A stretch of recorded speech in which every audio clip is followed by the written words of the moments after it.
Good morning friends. तो आज हम जानेंगे रेनेसा टाइम पीरियड के बारे में। लास्ट वीडियो में मैंने आपको एंग्लो नॉर्मन के बारे में बता दिया था। एंग्लो नॉर्मन की मैंने 2 से 3 पार्ट में मैंने वीडियो को बनाया है एंड उसको आप ज़रूर देखिए, बहुत ही हेल्पफुल रहेगा आपके एग्ज़ाम के लिए। अगर आप लिटरेचर पढ़ते हैं तो, अगर आपका एग्ज़ाम नहीं भी, अगर आप नॉलेज के लिए पढ़ते हैं तब भी आपके लिए बहुत ही इन्फॉर्मेशन आप उसमें देख सकते हैं एंड आपको वो वीडियो पसंद आएगा ज़रूर से।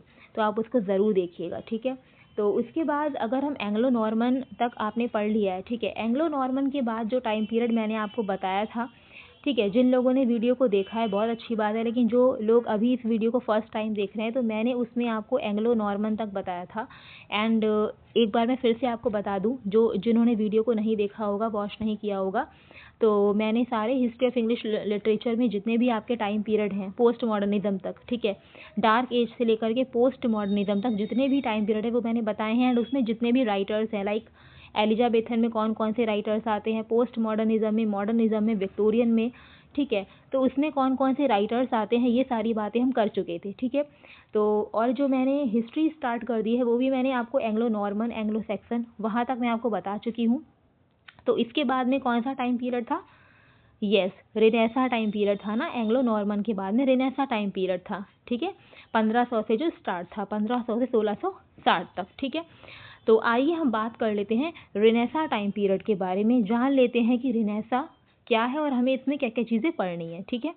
तो रेनेसा का मतलब आप सब जानते होंगे। रेनेसा का मीन्स होता है पुनर्जागरण। कुछ चीज़ें मैं बोल रही हूँ, हो सकता है इसमें ना भी लिखी हूँ, तो आप ज़रूर से आप नोट्स तो बनाएंगे ही बिल्कुल, क्योंकि बिना नोट के समझ में आएगा नहीं कुछ भी, ठीक है। तो नोट्स बिल्कुल बनाइएगा एंड कुछ चीज़ें जो नहीं भी लिखी होंगी, वो जो मैं बोल रही हूँ उस पर आप फोकस करेंगे एंड उसको आप नोट करेंगे। अदरवाइज़ आपको याद नहीं रहेगा कि मैंने क्या बोला था और आपको क्या लिखना था, ठीक है। तो रेनेसा का मीन्स होता है पुनर्जागरण। इसमें लिखा भी है, मैं फिर से बता देती हूँ कि ये नोट्स मैंने खुद की समझ से बनाए हैं, इसीलिए आपको इसमें हिंदी, इंग्लिश एंड अजीब से कुछ वर्ड्स मिल सकते हैं, बट मैं आपको जो एक्सप्लेन कर रही हूँ वो ज़्यादा इंपॉर्टेंट है, ठीक है। तो आप अपने अकॉर्डिंग अपने नोट्स बनाइए, ठीक है, क्योंकि हिस्ट्री ऑफ इंग्लिश लिटरेचर बहुत ही कॉम्प्लिकेटेड है, थोड़ा सा कॉम्प्लेक्स है ना इसको समझने में, क्योंकि हमें इसकी हिस्ट्री पढ़नी है, सारी चीज़ें मिक्सअप हैं, गुथी हुई हैं, ठीक है। तो अपने अकॉर्डिंग बनाएंगे तो मेन हमारा मोटिव ये है कि हमें समझ में आना चाहिए, ठीक है, हमें समझ में आना चाहिए, हमें पता होना चाहिए उस चीज़ के बारे में कि एंग्लो सैक्सन में क्या क्या चीज़ें थीं, एंग्लो नॉर्मन में क्या क्या चीज़ें थीं, क्या कैरेक्टरिस्टिक्स उसकी हैं, ठीक है। रेनेसा में हमें क्या पढ़ना है, तो ये ज़्यादा इंपॉर्टेंट है आई थिंक, ठीक है। तो आप अपने अकॉर्डिंग बनाइए, मैंने अपने अकॉर्डिंग बनाया है, मैं एक्सप्लेन कर रही हूँ, उस पर ज़्यादा फोकस करिए, ठीक है। कुछ चीज़ें उसमें नहीं भी लिखी होंगी, जैसे कि रेनेसा की अगर हम बात करते हैं तो रेनेसा आपका आता है सेंचुरी के अकॉर्डिंग। अगर हम देखें तो 14 से 16 सेंचुरी के बीच में ही माना जाता है। क्या बताया मैंने? 14 से 16 सेंचुरी के बीच ही माना जाता है, ठीक है। रेनेसा को हम कहते हैं पुनर्जागरण। यस, रेनेसा जो वर्ड आया है वो एक फ्रेंच से निकल कर के आया, फिर हम कह सकते हैं कि रेनेसा कैसा वर्ड है, ठीक है। तो ये एक फ्रेंच है, ये आप लोग ध्यान रखेंगे, ठीक है। कैसा वर्ड है ये? फ्रेंच है, ठीक है, ये एक फ्रेंच वर्ड है, ओके। तो रेनेसा डिराइव्ड फ्रॉम रेनेसेंशिया। जो रेनेसा है वो कहाँ से इसकी उत्पत्ति होती है, कहाँ से ये डिराइव हुआ है, तो ये डिराइव हुआ है रेनेसेंशिया से, ठीक है। रेनेसेंशिया या फिर हम रेनेसी भी कह सकते हैं, ठीक है। क्या कह सकते हैं? रेनेसी भी कह सकते हैं, लाइक इस तरीके से, ठीक है, रेनेसेंशिया। या फिर हम कह सकते हैं कि जो रेनेसा शब्द आया है वो रेनेसी से आया है, जिसका मीन होता है रीबर्थ या फिर revival of Greek and Roman culture and civilisation. Roman culture and civilisation, Greek culture and civilisation, जो कहीं ना कहीं उसका पतन हो रहा था। जब देखा गया कि इन चीज़ों का पतन हो रहा है, डाइड हो रही हैं सारी चीज़ें, नीचे की तरफ जा रही हैं, तो समझ में आया कि हमें इसको रीबर्थ करना है, रीवाइव करना है। इन सारी चीज़ों का रीवाइवल बहुत ही ज़रूरी है, क्योंकि इनका पतन हो रहा होगा उस टाइम पर, इसीलिए लिखा है ना रीबर्थ। मतलब कि पहले ये चीज़ें कहीं ना कहीं होंगी, लेकिन क्या होने लगा होगा, उसका पतन होने लगा होगा, वो चीज़ें डाइड होने लगी होंगी। दैट्स वाई ये सोचा गया कि चलो रीबर्थ होना चाहिए, रीवाइवल होना चाहिए। उसमें बहुत सी चीज़ों को लेकर आया गया, वो नीचे लिखा है, मैं आपको बताऊंगी। तो रीबर्थ, रीवाइव, किस चीज़ का रिवाइवल? किस चीज़ का revival ma'am? Revival of Greek and Roman culture and civilisation. यहाँ पे आप ध्यान रखेंगे फ्रेंच वर्ड है 14 एंड 16 के बीच की सेंचुरी, हमें इसमें याद रखनी है रिनेसा टाइम पीरियड में। ओके, रिनेसा में एक बहुत ही बढ़िया कैरेक्टरिस्टिक है, ठीक है, जो बिल्कुल टॉप पे पूछी जाती है, ह्यूमैनिज्म। कुछ भी नहीं समझ में आ रहा था, ह्यूमैनिज्म तो बिल्कुल याद होना चाहिए कि रिनेसा में क्या चीज़ बढ़ी, तो ह्यूमैनिज्म हम ध्यान रखेंगे। स्टडी ऑफ एंटिक्विटी, प्राचीन वस्तुओं की स्टडी करना। यहाँ पे देखा गया कि हम प्राचीन वस्तुओं की जो चीज़ें पुरातन मतलब हैं तो उनकी हमें स्टडी करनी चाहिए, उनको हमें एकदम इग्नोर नहीं करना है, नज़रअंदाज नहीं करना है, उसकी स्टडी करनी है। स्टडी ऑफ एंटिक्विटी, तो यहाँ पर ये सब चीज़ें शुरू हुई। Study of antiquity, starting of new beliefs, नए बिलीफ्स को ऐड करना है, जो पुराने बिलीफ्स बने हुए हैं उनको हमें ब्रेक डाउन करना है एंड नए बिलीफ्स को ऐड करना है। स्टार्टिंग ऑफ न्यू बिलीव्स, ठीक है। क्लासिकल एंटिक्विटी के बारे में वही आपका ट्रेडिशनल वे में हो गया कि क्लासिकल एंटिक्विटी के बारे में देखना है। Radical change in ideas of religion, politics and science. Radical change हमें देखने को मिला, लाइक अभी हमने पढ़ा था कि न्यू बिलीव्स का मतलब कुछ चेंजेस तो आए ही होंगे। Radical change in ideas of religion में, पॉलिटिक्स में, साइंस में हमें नए बिलीव्स को ऐड करना है, हमें चेंज लेकर के आना है, हमें पुराने बिलीव्स को ब्रेक डाउन करना है। एंड कमर्शियल रिवॉल्यूशन भी हम यहाँ पे याद रखेंगे, ठीक है। फेडरलिज्म यहाँ पे डाइट हुआ। फेडरलिज्म का मतलब होता है सामंतवाद, नीचे लिखा भी है हिंदी में। रिनेसा टाइम पीरियड में ये देखा गया कि सामंतवाद का पतन हो रहा है, तो फेडरलिज्म का यहाँ पर पतन हो रहा था, ठीक है। ये भी हमें ध्यान रखना है कि कौन सी चीज़ डाइड हो रही थी, तो फेडरलिज्म डाइड हो रहा था, ठीक है। एंड रिनेसा में फर्स्ट प्रिंटेड बुक, आप कुछ बुक्स के बारे में देख लेते हैं, ठीक है। तो ऐसे आपको एक अंडरस्टैंडिंग बनाते हुए चलना है कि हाँ कहाँ से वर्ड निकल करके आया है, किस सेंचुरी की बात हो रही है, रिवाइवल किस चीज़ का, रीबर्थ किस बात का, रिनेसी से निकल कर आया है, इसका मतलब क्या होता है, ठीक है। इसमें क्या क्या चीज़ें दिखे रहीं ये मैंने आपको बता दिया। तो ऐसे करके आप पढ़ते चले जाइए, ठीक है। तो क्या होगा कि आपको समझ में आएगा हल्के हल्के कि अच्छा ये है, फिर आप अलग से जो भी आपको इन्फॉर्मेशन है आप उसको भी ऐड कर सकते हैं, है ना। तो इसमें और क्या चीज़ें रहीं, जैसे कि अगर हम देखें तो रिनेसा में फर्स्ट प्रिंटेड बुक लिखा है कि टॉमस मैलोरी का मॉर्टेडी अर्थर, जो कि आपका एंग्लो नॉर्मन के ही टाइम पीरियड की बात है 1470 में। लेकिन क्योंकि मैंने बताया ना कि ये हिस्ट्री है, तो कुछ चीज़ें पहले हुई वो बात तक रहीं, ठीक है, तो वो आपका उस टाइम पीरियड में भी है, इस टाइम पीरियड में भी है ना। तो इसीलिए यहाँ पर हम इसको भी देखेंगे कि टॉमस मैलोरी का मॉर्टेडी अर्थर। फेमस फिगर की अगर हम बात करें रिनेसा टाइम पीरियड में, तो फ्रांसिस बेकन को हमें नहीं भूलना है। Francis Bacon father of English essay हैं, एंड जो मॉन्टेन है वो फादर ऑफ एस्से हैं, ठीक है। मॉन्टेन से ही बहुत ही ज़्यादा इंस्पायर थे, बहुत ही ज़्यादा प्रभावित थे बेकन, तो इसीलिए मॉन्टेन फादर ऑफ एस्से हैं, ठीक है। लेकिन जो फ्रांसिस बेकन है वो फादर ऑफ इंग्लिश एस्से हैं। अगर आपसे पूछा जाए कि फादर ऑफ एस्से, तो आप टिक करेंगे मॉन्टेन को, एंड अगर आपसे पूछा जाए फादर ऑफ इंग्लिश एस्से, तो आप टिक करेंगे फ्रांसिस बेकन को, ठीक है। अब इसके बाद है माइकल एंग्लो, विंसी, चौसर, दांते, पेटार्क, शेक्सपियर एंड मोर अदर, मतलब यहाँ पे और सारे भी राइटर्स रहे होंगे, इसीलिए यहाँ पे ये लिखा हुआ है, ठीक है। देखिए इसके बाद हम बात कर लेते हैं यूनिवर्सिटी विट्स के बारे में, ठीक है। इतना समझ में आ गया यूनिवर्सिटी विट्स के बारे में। यूनिवर्सिटी विट्स के बारे में इसलिए बात करते हैं क्योंकि ये भी आपके रिनेसा टाइम पीरियड में ही है, ठीक है। ये भी आपके रिनेसा टाइम पीरियड में ही है यूनिवर्सिटी विट्स। मैंने आपको बताया था, अगर आपने पहले की वीडियोस को फ्रेंड्स नहीं वॉच करा है तो आप उसको देखिए, वरना आपको कुछ भी समझ में नहीं आएगा, ठीक है। क्योंकि मैंने आपको बताया था कि हिस्ट्री को सीरीज से पढ़ना बहुत ही ज़रूरी होता है। अगर आप हिस्ट्री को बीच में से पढ़ेंगे तो आपको बिल्कुल एकदम बहुत दिक्कत होगी पढ़ने में, कुछ समझ में आपके आएगा नहीं, ठीक है। तो यूनिवर्सिटी विट्स, आप सबसे पहले आपने वो चीज़ जहाँ पे नोट की थी, लाइक ये रिनेसा है, ये रिनेसा का टाइम पीरियड है एंड इसमें ये सारे राइटर्स है, ठीक है।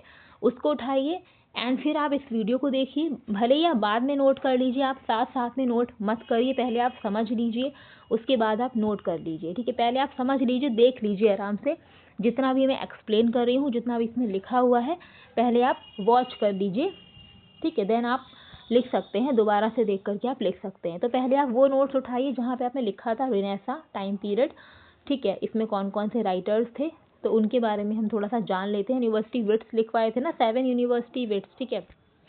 तो group of 7 scholars in 16th century, ठीक है, 16th सेंचुरी इसमें आपको लगाना है कि यूनिवर्सिटी विट्स किस सेंचुरी में आते हैं, ये तो 16th सेंचुरी में आते हैं। They gave new dimension to classical literature, इन्होंने एक नया ही डायमेंशन दे दिया क्लासिकल लिटरेचर को।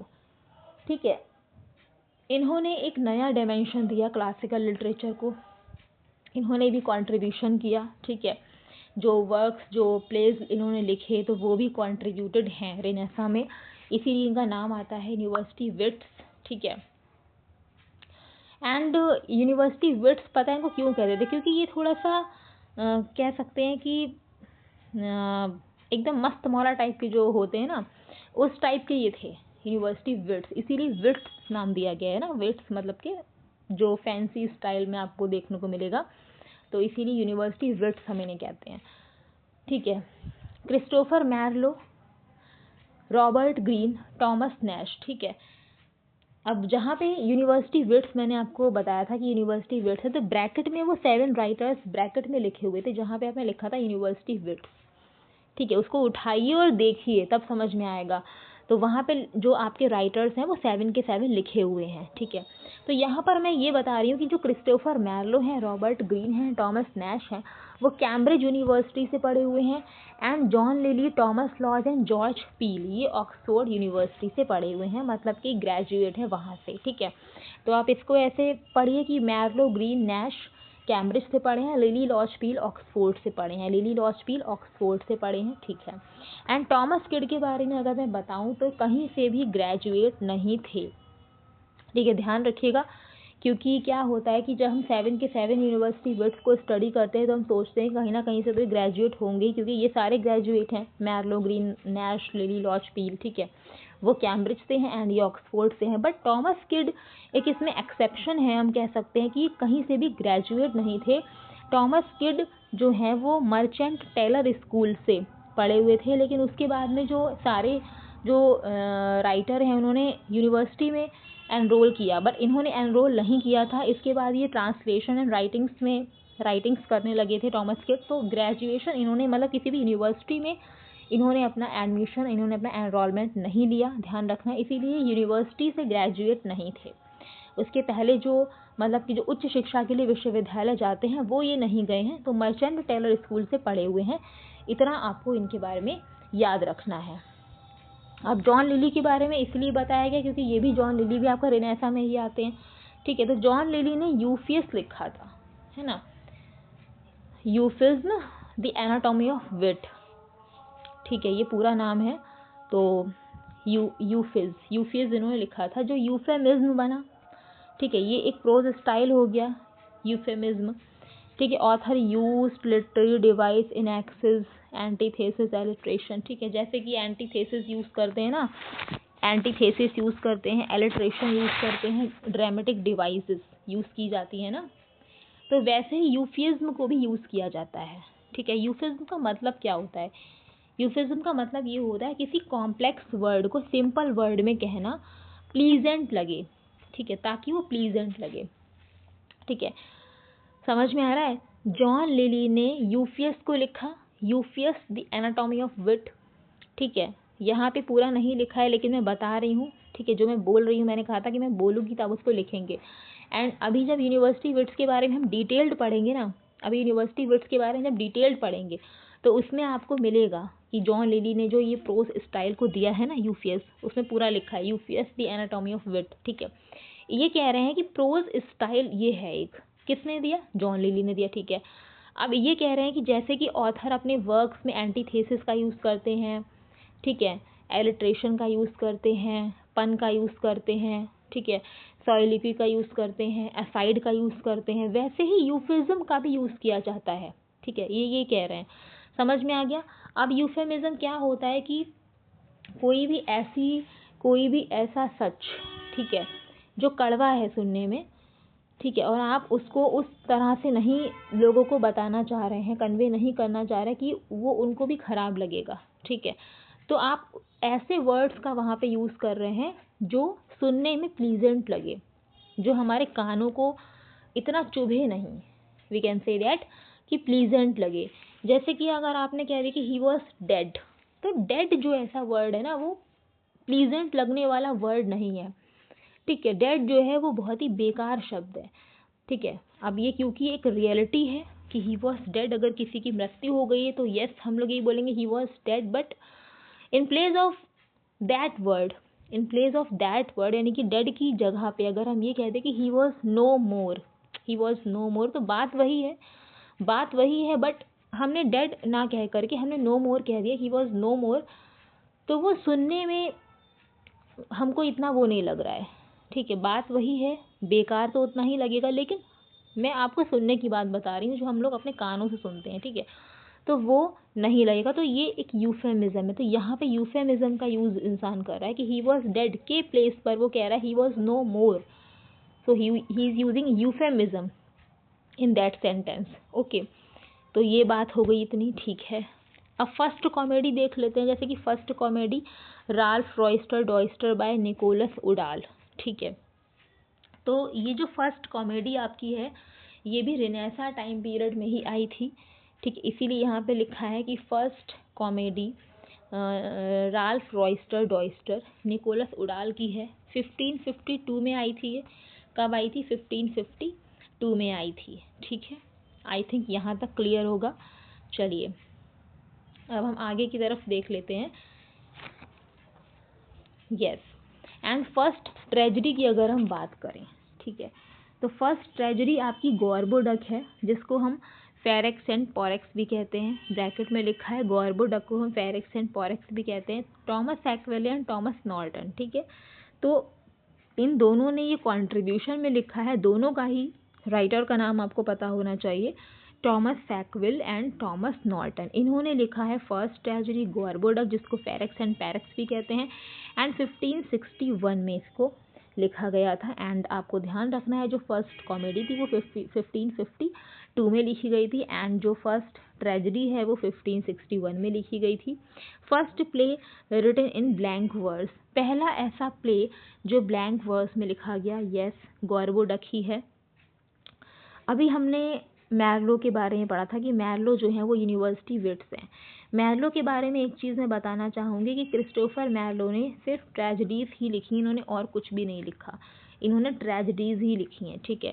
तो AC स्वाइनबर्न ने मैर्लो को कह दिया कि फादर ऑफ इंग्लिश ट्रेजडी, जैसे कि father of English essay Francis Bacon, father of essay Montaigne, father of English prose John Wycliffe, ठीक है। तो father of English tragedy Christopher Marlowe, ये AC स्वाइनबर्न ने कहा था इनको, ये भी ध्यान रखना है किसने कहा था, AC स्वाइनबर्न ने कहा है, ठीक है। इसके बाद है यस, इसके बाद लिखा है the Jew of Malta written by Marlowe. Jew of Malta भी क्रिस्टोफर मैर्लो ने एक वर्क लिखा, ठीक है। तो ये भी आपको ध्यान रखना है कि Jew of Malta written by Marlowe, Christopher Marlowe ने लिखा, ठीक है। शेक्सपियर ने एक प्ले लिखा मर्चेंट ऑफ वेनिस, ठीक है। तो लिखा है कि शेक्सपियर ने इसी से प्ले लिखने का मतलब ये है कि ज़्यू ऑफ माल्टा जो मैर्लो ने लिखा है उसी से इंस्पायर होके या उसी इसका सोर्स लेकर के इन्होंने मर्चेंट ऑफ वेनिस लिखा था। और शायलॉक इसलिए लिखा है क्योंकि ज़्यू ऑफ माल्टा में एक करैक्टर था बारबस, ज़्यू ऑफ माल्टा में एक करैक्टर था, आई थिंक बारबस ही था। फ्रेंड्स आप थोड़ा सा बताइएगा, वैसे बारबस ही है, ठीक है। तो बारबस का जो करैक्टर था ना ज़्यू ऑफ माल्टा में, तो वहीं से इन्होंने शायलॉक का करैक्टर ले लिया है, मतलब उसी से सोर्स लेकर के उसी से इंस्पायर होकर, मतलब बारबस का जो करैक्टर दिखाया गया होगा आई थिंक वही शायलॉक का करैक्टर है, इसीलिए यहाँ पे लिखा है। जैसे शेक्सपियर ने अपने वर्क्स जो प्ले लिखे हैं उन्होंने कहीं ना कहीं से सोर्स लिया है, कुछ ओरिजिनल प्लॉट्स भी हैं बट उन्होंने सोर्स ले लेके लिखा है, ठीक है। तो वही है यहाँ पे कि मर्चेंट ऑफ वेनिस का सोर्स ज़्यू ऑफ माल्टा भी है। मर्चेंट ऑफ वेनिस के एक सोर्स नहीं है फ्रेंड्स, मर्चेंट ऑफ वेनिस के 4 सोर्स हैं, ठीक है। जब हम लोग अभी शेक्सपियर को स्टडी करेंगे ना तो देखेंगे 4 सोर्स हैं इसके मर्चेंट ऑफ वेनिस के। इसको ब्लैक कॉमेडी भी कहा जाता है, ठीक है, मर्चेंट ऑफ वेनिस को। तो हमें अभी इतना ध्यान रखना, भी आप इतना सुन लीजिए कि Merchant of Venice Jew of Malta से सोर्स करके लिखा गया है एंड शायलॉक का करैक्टर वहीं से लिया गया है ज़्यू ऑफ माल्टा से, ठीक है। मास्टर ऑफ प्लॉट कंस्ट्रक्शन किसे कहते हैं? रॉबर्ट ग्रीन को कहते हैं। रॉबर्ट ग्रीन कहाँ से आ गए? रॉबर्ट ग्रीन वही यूनिवर्सिटी विट्स हैं, इसीलिए आ रहे हैं ये बार बार। रॉबर्ट ग्रीन जो कैम्ब्रिज यूनिवर्सिटी से ग्रेजुएट हैं, ध्यान रखिएगा फ्रेंड्स, रॉबर्ट ग्रीन, ठीक है। तो master of plot construction Robert Greene को कहते हैं, ठीक है, समझ में आ गया। टॉमस किड ने स्पेनिश ट्रेजेडी में यूज़ किया, क्या यूज़ किया? प्ले विद इन प्ले, ठीक है, play with in play use किया इन्होंने। एक टेक्निक होती है प्ले विद इन प्ले, ठीक है, एक टेक्निक होती है प्ले विद इन प्ले। तो प्ले विद इन प्ले का जो यूज़ है वो किया था टॉमस किड ने। Shakespeare used play with, Shakespeare ने भी प्ले विद इन प्ले का यूज़ करा है, लेकिन हमें ये ध्यान होना चाहिए कि फर्स्ट टाइम, ठीक है, फर्स्ट टाइम जो यूज़ किया है वो किसने किया है? तो फर्स्ट टाइम यूज़ किया है प्ले विद इन प्ले का use first time John kid ने किया है। एंड किस में किया है? ये लिखा है स्पेनिश ट्रेजेडी में किया है। अगर मैं ईयर की बात आपको बता दूँ तो इसमें ईयर नहीं लिखा है, 1587 में इन्होंने किया था। टॉमस किड ने अपने वर्क स्पेनिश ट्रेजेडी में 1587 में प्ले विद इन प्ले का यूज़ फर्स्ट टाइम किया था। एंड शेक्सपियर ने भी फिर प्ले विद इन प्ले का यूज़ अपने वर्क्स में किया है, ठीक है। तो आई थिंक आपको समझ में आया होगा। अभी रिनेसा के बारे में हम चीज़ें और पढ़ेंगे, रिनेसा में और क्या क्या था अभी देखेंगे। आज के लिए इतना ही है फ्रेंड्स। वीडियो पसंद आए तो वीडियो को लाइक करें, शेयर करें, कमेंट्स करें एंड चैनल को सब्सक्राइब अगर आपने अभी तक नहीं किया है तो आप प्लीज़ चैनल को सब्सक्राइब कर लें। ऐसे इन्फॉर्मेशन आपको मिलती रहेगी अच्छी अच्छी। एंड इसको ज़्यादा से ज़्यादा शेयर कर दें फ्रेंड्स, ठीक है, ताकि जो भी प्रिपरेशन कर रहा है या फिर जो भी लिटरेचर पढ़ता है उस तक ये वीडियो पहुँचे। ओके, तो मिलते हैं नेक्स्ट वीडियो में। आज के लिए इतना ही। पढ़ते रहिए, नोट्स बनाते रहिए एंड जो भी मैं पढ़ा रही हूँ आप पहले के नोट्स लेकर के बैठेंगे तब आपको ज़्यादा अच्छे समझ में आएगा कि हाँ मैंने ये नोट करा था तो यस हम इसी के बारे में पढ़ रहे हैं ना, एक अंडरस्टैंडिंग बनती है, इसलिए मैं आपसे कह रही हूँ, बाकी आपकी मर्ज़ी है। चलिए फिर हम मिलते हैं नेक्स्ट वीडियो में। Thank you, bye bye.